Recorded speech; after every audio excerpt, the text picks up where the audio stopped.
Broadcasting from the Allen B. Levan NSU Broward Center of Innovation at Nova Southeastern University.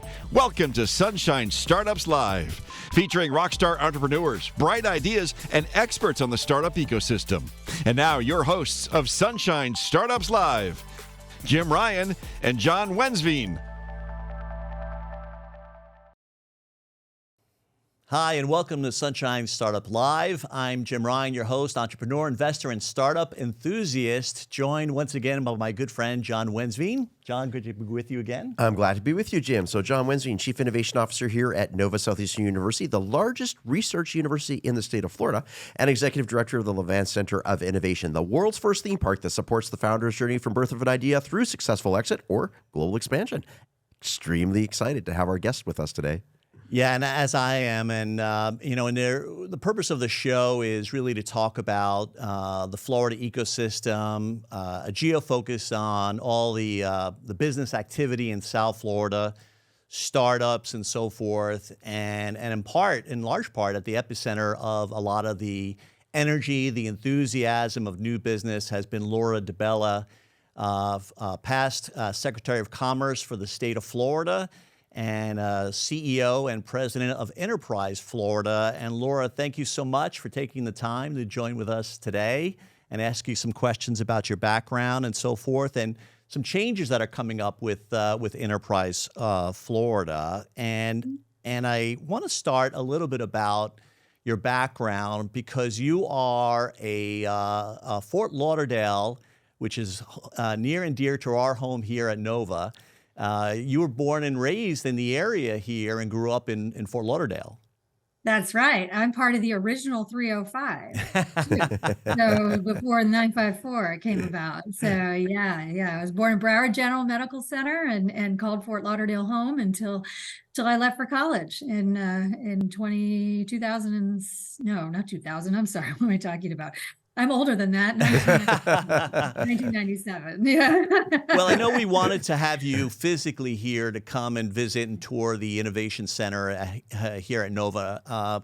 So happy you carved out some time to at least be with us virtually. And obviously growing up in Fort Lauderdale, you're a great person to have sort of witnessed firsthand sort of the economic development of Broward County, certainly the state in general.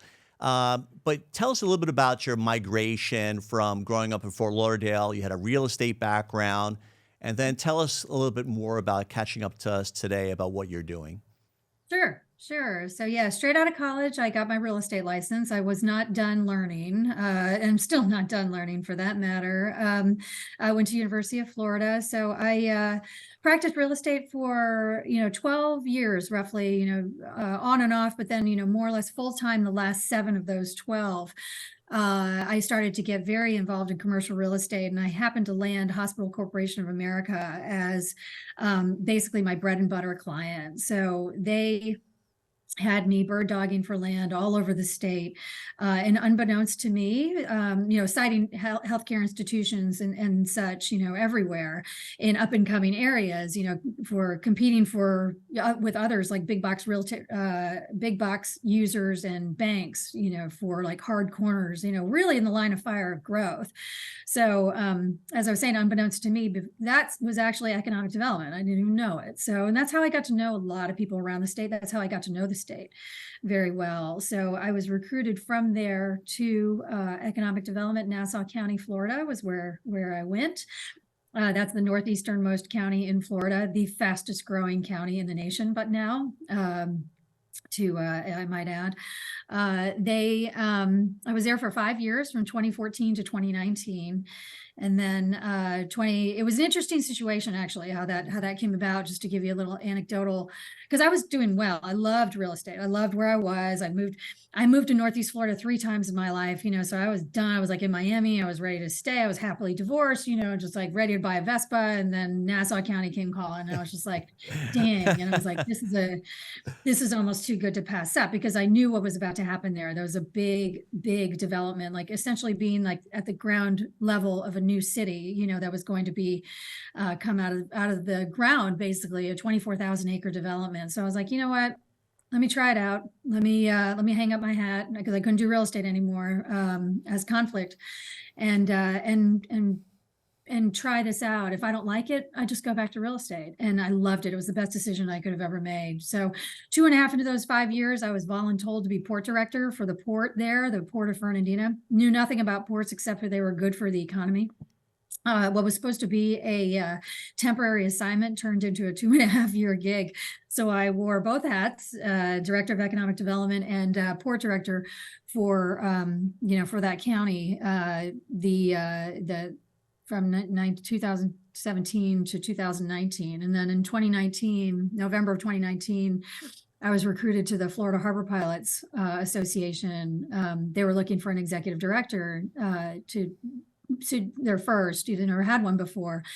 And I had to move to Tallahassee to do that. And that was a really interesting opportunity, because you don't know what a harbor pilot is. They're very much part of the economic development and supply chain specifically. So they bring in all the big ships, all the ships, I should say, all the vessel traffic into our seaports. By law, that has to be that way. And that's for our economic and environmental security, that we have, state licensed harbor pilots. So very regulated, very intense job.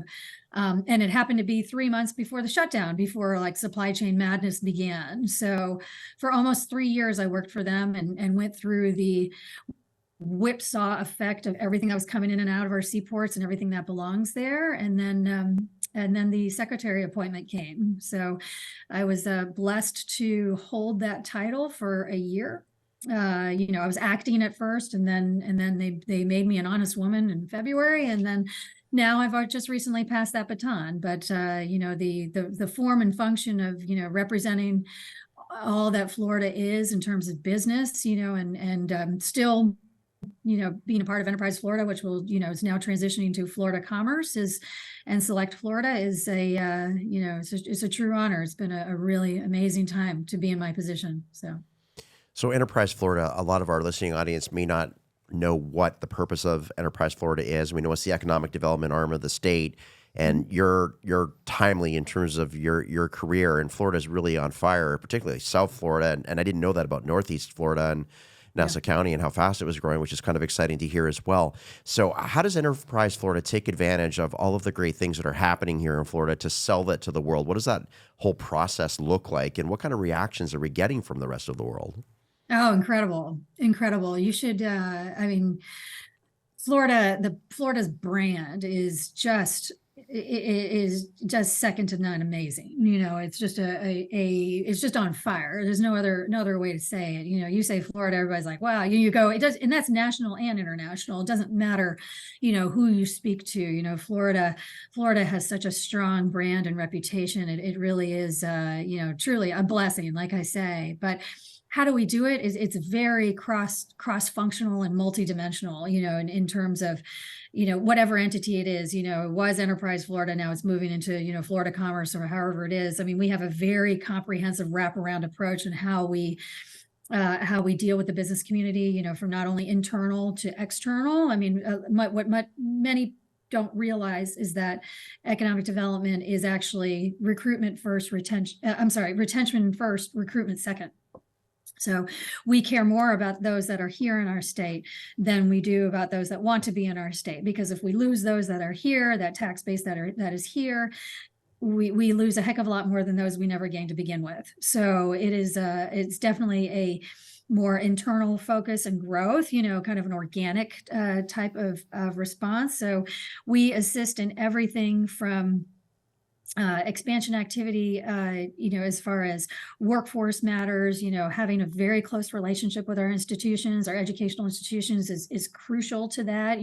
Governor DeSantis's platform is all about workforce. So that is, and he has made it that. He's invested billions in that. So it is, really something that we work on and fundamentally look at through every lens, to address the needs of our local employers. We assist on the trade relationships that exist. Florida is the 15th largest economy in the world. And if we were a country, we'd be the same size as Mexico or Indonesia. We act like we're a country. We have we're the most international state in the nation. So we have very strong relationships all over the world. I just returned from Taiwan. I'm on my way to Japan next month. I'm going, we are very, very much integrated with our partners. South America, we are the gateway to Latin America. We have all of those relationships there. It's often said, if you want to do business in Latin America, come to Miami. So that is, truly the way the world works. And that's the how we are functioning there. We have a sports division, which is so fun. The Florida Sports Foundation, is responsible for all of the activity around sports. I'm talking FIFA World Cup, Super Bowls, your, national championships, all the way down to your little leagues, so sports is has such a huge economic impact. And I often tell people, I said, that's the best marketing we could ever ask for. To have FIFA in Miami and everything that's around it, and all the other events. The Messi phenomenon has been incredible. Yeah. So, when you put it in those terms, everybody's like, oh, I see why you would have a division dedicated to that, so it's an amazing thing. Military and defense is, certainly another, area. Aerospace and defense is our largest industry in Florida. People don't know that. It used to be agriculture. So now it's, as of last year, it is now aerospace and defense. So we have a division specifically, targeting everything that relates to our bases. What do they need? Do they need housing? Do they need protection? Do we need to watch who's buying around that property? Just making sure that they have all the support that they need, because something that not all realize, our military, once they separate, they choose to stay in Florida on the most part, and that become our workforce. So there's many reasons why that's, a very important division to us as well. And then, of course, last but not least, when I leave this here, we have our startups. We have our Florida Opportunity Fund, which is our venture capital arm. I serve as president of that, proudly serve as president of that. We have Robert Harvey, who is our executive director for the Opportunity Fund. And we're just looking at all sorts of these startups, that are coming into the area, that are really interested in being in Florida. Miami is the startup capital now, and, Tampa is right behind it, and, then you have Orlando and Jacksonville.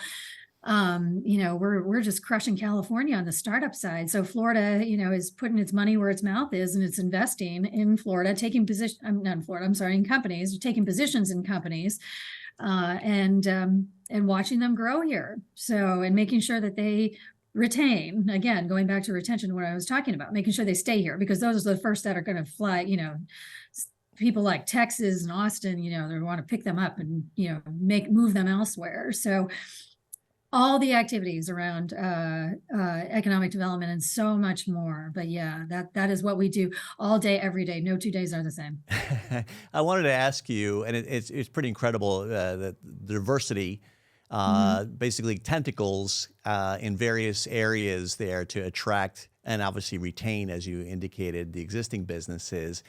The Enterprise Florida has been around for quite a long time, originally from Governor Childs, almost 25, 30 years ago.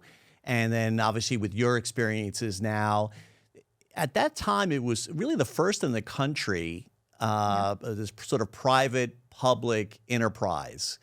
It's sort of been, in some cases, sort of innovative itself, right? That this was the first in its country. How has it, and sort of being a little bit of a historian here, how had Enterprise Florida changed over the years to where it is today? And you mentioned some of the things like sports, obviously, tech more recently, and obviously our interests in tech. How has it sort of changed over those years? Well, I think economic development is funny. I was just having this conversation yesterday and this morning. Economic development, I can say this, from being on the local level to, to where I am now. It's less of how Enterprise Florida has changed. It's really just how are we viewing economic development, and how are we dealing with it now, and responding to it rather, is the situation. I think as Florida is changing, from a service-based economy, tourism was our number one, still is very high up there, and a big economic impact. But, as we continue to diversify our economy, as space continues, that's another division I didn't even mention. Space, Florida is one of our divisions that's completely dedicated to space. The as the landscape of Florida changes, we change, as economic developers. Back in the day, and this is not that long ago, back in the day, it was recruitment and retention, maybe, and that was it. It was the big wins, the job counts, the 500 jobs here, the 100 million capital investment. And don't get me wrong, we still celebrate that, and we're still measured against that all day long.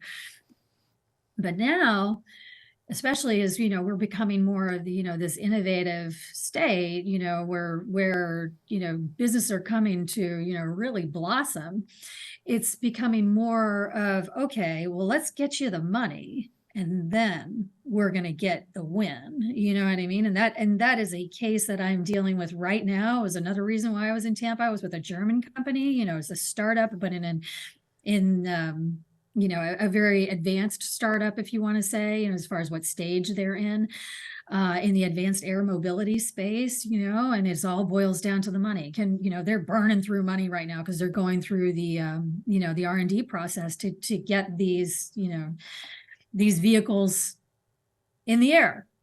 So it's a matter of making sure that we find that investment, and then with that investment we will get the manufacturing plant, here in Florida. So I've never done that before. When I was in Nassau County, but now I'm doing this, now I'm finding myself as, not only the VC, but I'm also, the VC, the PE, whatever it is you want to call it, and then also the economic developer at the same time. So the lines are blurring as far as like how we respond to the market dynamics. And take it a step further, we deal with a lot more international trade than some of our other more landlocked states. So we have we're so integrated, like I had mentioned before, with our international partners, but also our seaports. We deal with a heck of a lot more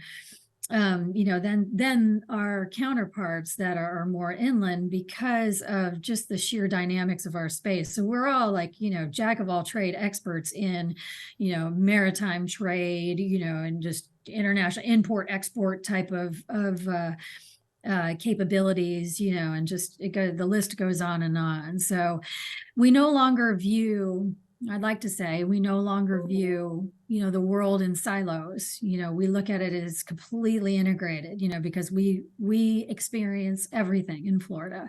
We have, and I like to say that that's my perspective. I know the land, I know economic development from the land side, the sea side, the air side, and now the venture capital side. So it's a very interesting place to be in economic development. So, in some ways, I'm in economic development, right? We're building this engine here with our incubator, accelerator type programs and innovation center. I have to give Enterprise Florida a huge applause, because I've had an opportunity to do a couple of economic trade missions with governors or with counties and whatnot. And you won't remember me, but I remember you. Last February in Tampa at Synapse Summit, there was a private reception in which you moderated with Steve Case. And I remember that there was some resistance trying to get him to get his eyes on Florida. And when he saw it, he's like, oh my gosh, how did I not get here sooner? There's just so many things that are going on. So it leads me to my next question. If Florida's traditionally been known for sunshine, beaches, and cruise ships, and of course a whole lot more, but that's sort of the perception of Florida, and things are changing, and we've had these incredible targeted industries throughout the state that just continue to thrive. If we think about what the future of Florida looks like, not by targeted industries, but what I'll define as new economies, I don't know if that's part of our vocabulary right now, but what does the future look like for the state of Florida? Well, I was just touching on it actually there, and it's a wonderful question. So space is going to completely dominate the state. So we are, right now, the way we see it, it's relegated to the Space Coast. But Florida as a whole has every opportunity to be this space state, and it will. It will. And I say that because, we're firing off about 100 rockets a week. I'm sorry, a week. It will be a week soon, but it will be, it's a year. We're averaging about 2 a week right now in terms of off of Canaveral, where the SpaceX is launching. SpaceX and, there are the others that are there. That we have proven that model now. So we have 14 seaports in the state of Florida. When you think about it, your landing infrastructure is water. That's it. So we have other spaceports that are going around, that are being put up around the state, and we have a lot of seaports that can support this space activity. When I say that, eyes light up. You're like, wow, could that really happen? Like, is it going to happen in every single one of our seaports? No, probably not. I mean, but there's nothing that's that's saying that we can't do it in other seaports. We cannot have rockets, coming in and landing on, on a barge out in the water, bringing that in, and then having that whole ecosystem in its backyard. So that's why aerospace and defense is becoming, is our number one industry now, because space is just taking off, to use a pun, in so incredibly. So that's one area where you're going to see more transformation and just things changing by leaps and bounds. And again, not just relegated to the Space Coast. You're seeing the bleed go up. It's going up to Jacksonville now. You're going to see some in South Florida too. I'm going to say that. And you're definitely going to see it on the Panhandle and the West Coast too. So that's something. That's a prediction where I say things are going to go. The other one is, again, what I had touched on, advanced air mobility. That is the future of Florida. And it is going to be, I don't think people realize, myself included, just how transformational that is going to be to how we live, work, play, and do business in Florida. So advanced air mobility, the air taxis that are out there. And I say, there's a race to whoever becomes certified first by the FAA, the FAA and then EASA, over in Europe. So there's a lot of players in that space. Florida is the Goldilocks market for advanced air mobility. We are the most attractive market for them for a variety of reasons. One, we're dense enough, but we're not too dense, where something like this could be adapted, because you need to make improvements to existing infrastructure, or you just need enough land, so we have a little bit of both, and depending on where you're looking, as far as those markets, and we have the strong markets that would support it. And then we also have like our wonderfully terrible geographic, peninsula, which does not lend very well towards intrastate travel. So just ask me, that, travels all over the state. I can't wait for this thing to come online. So it is, it works perfectly. It's a perfect business model for something for little vehicles like theirs that'll transport you from A to B in rather short time, without the need for a big plane, or having to stop in Atlanta, to get to somewhere else, within Florida or otherwise. So it's imminent that this is happening. And the conversations that we have are just incredible, and the thought around what is going to happen once these vertiports come into play, and how they will transform an area or actually open up areas that, as of right now, don't necessarily have good mobility, they're rather remote, or whatever it is. So that's why I say this is going to transform the way Florida looks and the way Florida, lives and does business. Like, it's truly going to be a game changer. And like, I'm thrilled, and we're close. We're this close to that. So definitely strap in and get ready for the rocket ride for sure. Pretty much. In the next 5 years, you're going to see probably as rapid as a transformation than we did with, basically like electric cars, so it's with the Teslas, first you're like, oh, there's a Tesla, like it was the most amazing thing in the world. Now you see a whole bunch of them, so pretty much, soon you're going to see a, flying taxi of some sort, an eVTOL. and you'll be like, you'll be, after a while, you'll just be like, oh, another one, and big deal, big deal. It becomes an everyday occurrence at that point, for Yeah. sure. Let me Yeah. ask you, just kind of teeing up. You mentioned some of the challenges of being in a peninsula, right? And then so that's a problem, and then some technology to potentially overcome some of that from a logistics travel perspective. What, as you've traveled internationally, sharing the good news about Florida, the innovation. What is some of the pushback or challenges that you're hearing, maybe some reluctance or friction about coming to the state, joining the state? We've had this huge population boom here. Housing is a challenge. What are some of the challenges that you're hearing from some of the potential partners that you've talked to overseas? What the number one stigma that we continually fight is really that we're not serious about, we don't do serious business here. Like, it's going to be so hard to do business here because you got the beach right out there. Like, here I am, I'm in Tampa, like I'm overlooking at beautiful Tampa Bay, outside my window here, if you could see it. There are some I would say countries, I don't want to group it into countries, but there is a sense by some of our international partners that you don't want something that nice out there. Your employees aren't gonna work, so it is something that we battle, and we have to prove that there is business to be done here, not just Disney World. Perfect example is when I was in Japan, actually. So I was in Japan earlier this year in April, the governor's mission, when we went to a few different countries over a week. One of my emphasis was very strongly on not only Orlando, but also Miami. But in Orlando, Orlando's not just Disney World. You know what I mean? There is a lot of innovation. There is a big climate and ecosystem that is growing around the Orlando market that is, something you should pay attention to. There's a part of Orlando that you don't know. Actually, Orlando had the best tagline a couple of years ago, which was, "You don't know the half of it." And they're absolutely right. There's so much more there. So that's one of the things. You don't hear too much, at least from our international players, but from our national players, there are players, partners,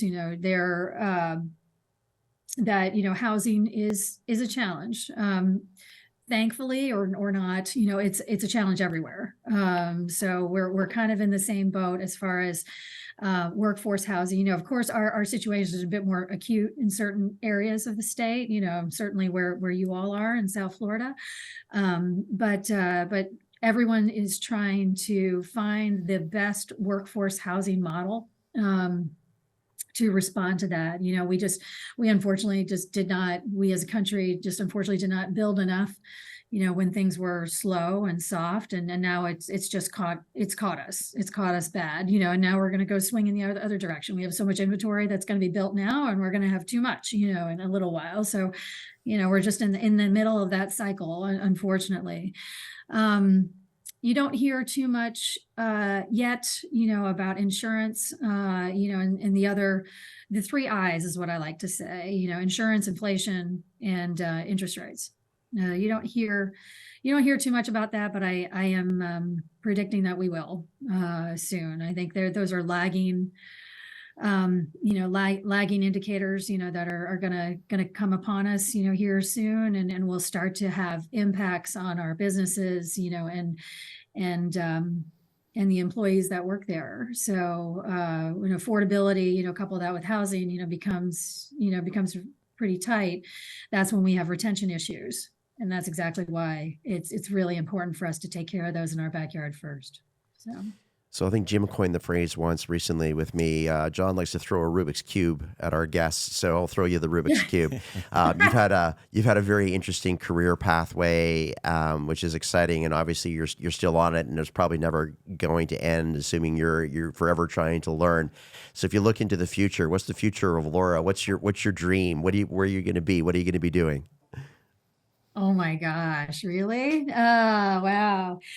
That's why it's called the Rubik's Cube. That is a loaded question. I love what I do. I really do love what I do. And because it is the most fulfilling job, really, I can rest my head on my pillow every night and know that I'm doing something to improve people's lives, not just now, but for generations from now.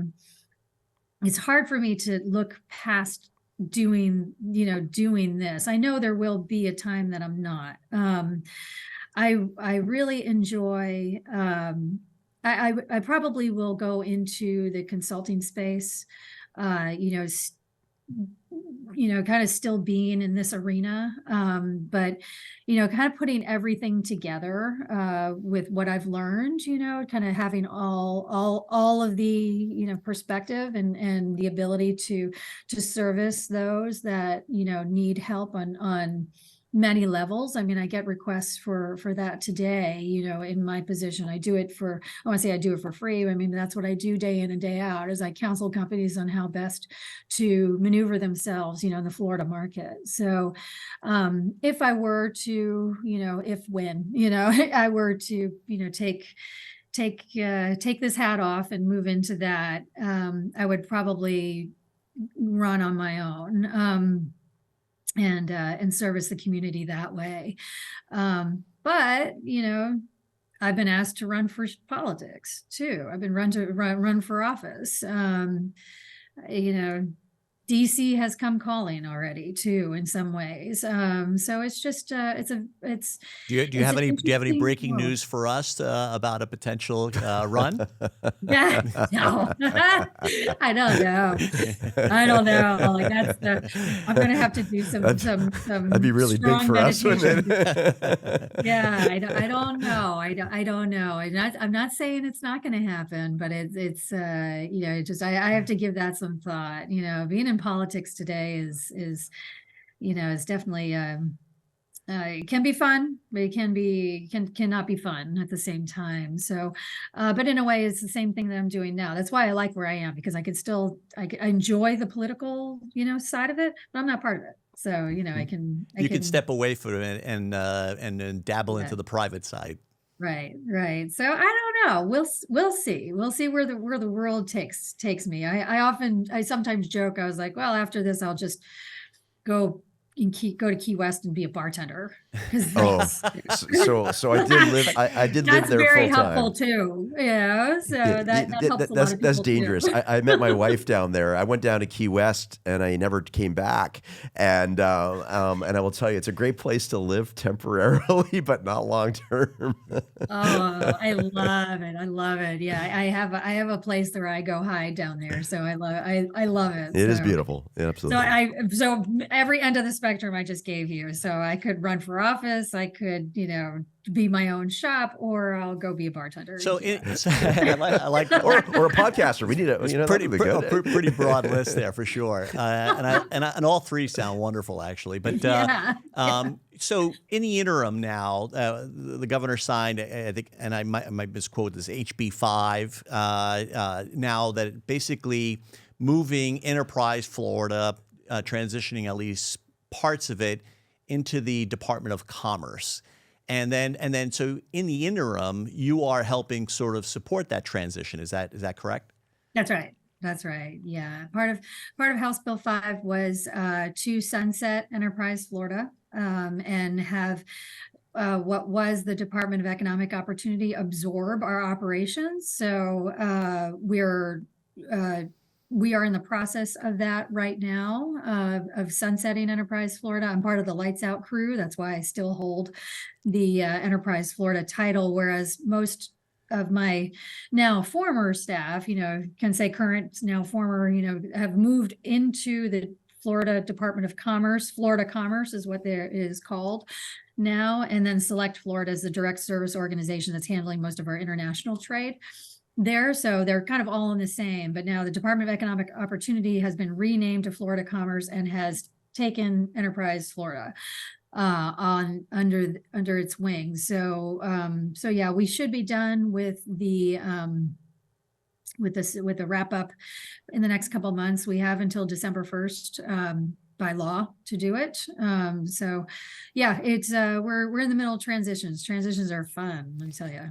And what are some of your next stops then? I know you just came back from Taiwan. You mentioned Japan.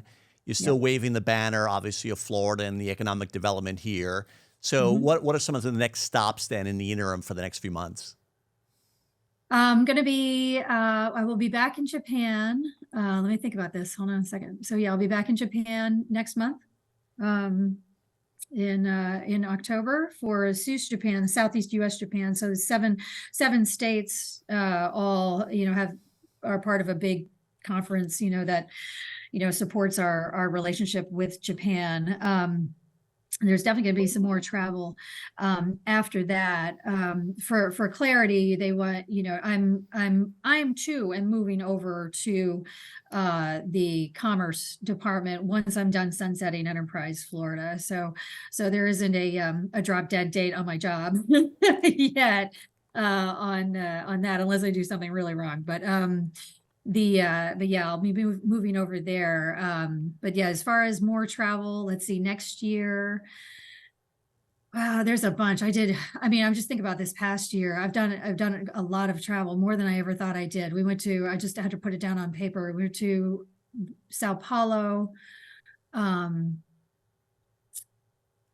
Japan, South Korea, Israel, UK, Paris, Taiwan. Canada was a vacation, but yeah, and then now Japan again. So that's all just in the past 6 months. So there's a lot of international travel. We could do so much more. I would love to go to India. That's definitely something that's a relationship that we need to continue to build. For Florida, especially with all the reshoring and the nearshoring and shorings, that however which way you name it. Mexico should be on the radar. There's a lot of places that we should go for purposes of international trade and expanding those relationships.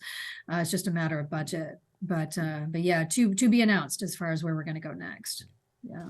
All right. Well, we wish you well on your travel adventures representing Florida. Keep up the great work that you're doing. We greatly support you. And if there's anything we can do to reach out, we hope to see you here in South Florida at some point in the not too distant future when you have an opportunity. But thank you for everything.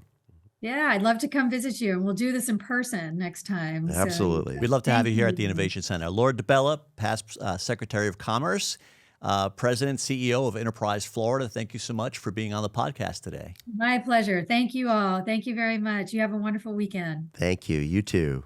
Take care. Bye-bye. Remember to subscribe, like, and share the Sunshine Startups Live podcast and follow us on social media.